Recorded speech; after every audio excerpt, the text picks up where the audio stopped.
കടന്നു പോയിടിലും അതു നമ്മെ കവിഞ്ഞിടാതെ കാത്തിടുമേ. ആഴിയിൽ നാം കടന്നു പോയിടിലും അതു നമ്മെ കവിഞ്ഞിടാതെ കാത്തിടുമേ. തീയിൽ നാം ആകിലും ജ്വാല നമ്മെ തെല്ലുമേശാതിമ്മാനുവേൽ താൻ നടത്തിയിടുമേ.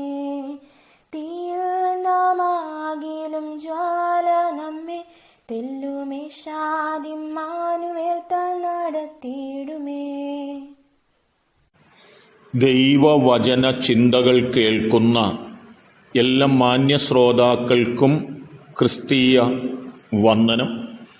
ഇയ്യോബിൻ്റെ പുസ്തകം 19-ാം അധ്യായം 20-ാമത് വാക്യം.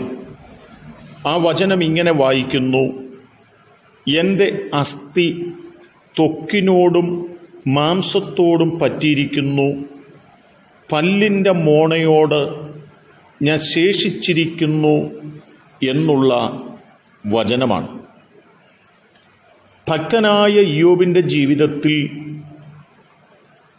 സമൃദ്ധിയുടെയും നന്മയുടെയും ശ്രേഷ്ഠതയുടെയും കാലഘട്ടത്തിലൂടെ സന്തോഷത്തോടെ മുൻപോട്ട് പൊയ്ക്കൊണ്ടിരിക്കുന്ന സാഹചര്യത്തിലാണ് ഒട്ടും പ്രതീക്ഷിക്കാത്ത ചില പ്രതികൂലങ്ങൾ, ചില പ്രശ്നങ്ങൾ, ചില നാശങ്ങൾ, ചില നഷ്ടങ്ങൾ, ചില വേദനകൾ, ചില സങ്കടങ്ങൾ ഒക്കെ തന്നെയും തൻ്റെ കുടുംബത്തെയും തേടി കടന്നു വരുവാൻ ഇടയായിത്തീർന്നത് എന്നതാണ്.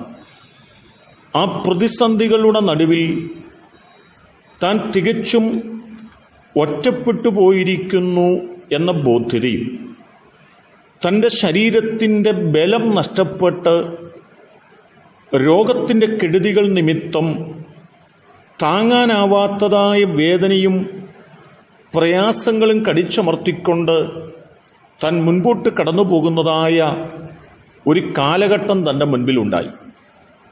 ഭാര്യയുടെ വാക്കുകൾ, നാട്ടുകാരുടെ വാക്കുകൾ, സ്നേഹിതനെന്ന് പറയുന്നവരുടെ വാക്കുകൾ അടക്കം തൻ്റെ ശരീരത്തിൻ്റെ ക്ഷീണാവസ്ഥയ്ക്ക് മീതെ തൻ്റെ മനസ്സിനെ വല്ലാണ്ട് പ്രയാസപ്പെടുത്തുവാൻ ഇടയായിത്തീർന്നിട്ടുണ്ട് എന്നുള്ളതാണ്. കൊരിന്ത്യർക്ക് എഴുതിയ 2-ാം ലേഖനം 11-ാം അധ്യായത്തിലേക്ക് നാം ഒന്ന് കടന്നു വന്നാൽ 29-ാം വാക്യം പറയുന്നുണ്ട്: ആർ ബലഹീനനായിട്ട് ഞാൻ ബലഹീനനാകാതെ ഇരിക്കുന്നു എന്നൊരു ചോദ്യമാണ്. തൻ്റെ ശരീരത്തിൽ അനുഭവിക്കുന്നതായ വ്യഥകൾ, അതിൻ്റെ കാഠിന്യം പൗലോസ് ഓർപ്പിക്കുകയാണ്. യഹൂദന്മാരാൽ ഞാൻ ഒന്ന് കുറയെ 40 അടി 5 വട്ടം കൊണ്ടും 3 വട്ടം കോലിനാൽ അടി കൊണ്ടും ഒരിക്കൽ കല്ലേറുകൊണ്ടും 3 വട്ടം കപ്പൽ ഛേദത്തിൽ അകപ്പെട്ടു, ഒരു രാപ്പകൽ വെള്ളത്തിൽ കഴിച്ചു. ഞാൻ പലപ്പോഴും യാത്ര ചെയ്തു, നദികളിലും കള്ളന്മാരാലും സ്വന്തം ജനത്താലും ജാതികളാലും ഒക്കെയുള്ള ആപത്തുകൾ ഞാൻ അനുഭവിക്കേണ്ടി വന്നു. പട്ടണത്തിലെയും കാട്ടിലെയും കടലിലെയും സഹോദരന്മാരാലുമൊക്കെയുള്ള വേദനകളും ആപത്തുകളും എൻ്റെ ജീവിതത്തിൽ ഞാൻ നേരിടേണ്ടി വന്നു.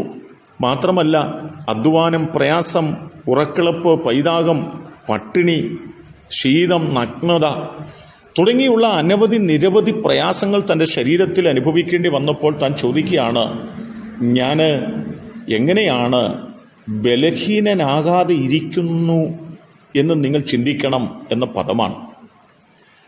എന്നാൽ ആ പ്രതിസന്ധികളുടെ നടുവിൽ നിന്ന് പൗലോസ് കരകയറിയ ചരിത്രവും രേഖപ്പെടുത്തുന്നുണ്ട്.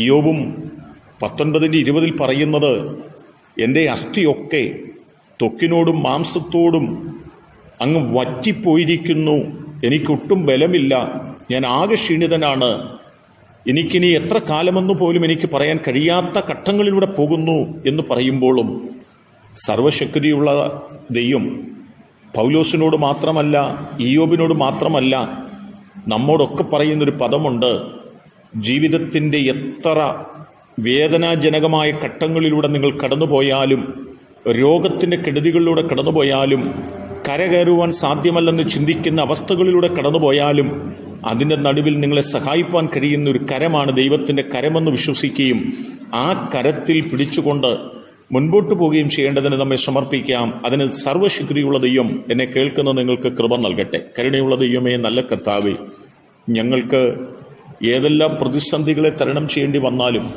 ഞങ്ങൾ ക്ഷീണിച്ചു പോകാതെ കരുത്തോടെ നിൽപ്പാനുള്ള കൃപ ദൈവം ഞങ്ങൾക്ക് നൽകണം. പ്രാർത്ഥന കേൾക്കുന്നതുകൊണ്ട് സ്തോത്രം. യേശു കർത്താവിൻ നാമത്തിൽ തന്നെ ആമേൻ.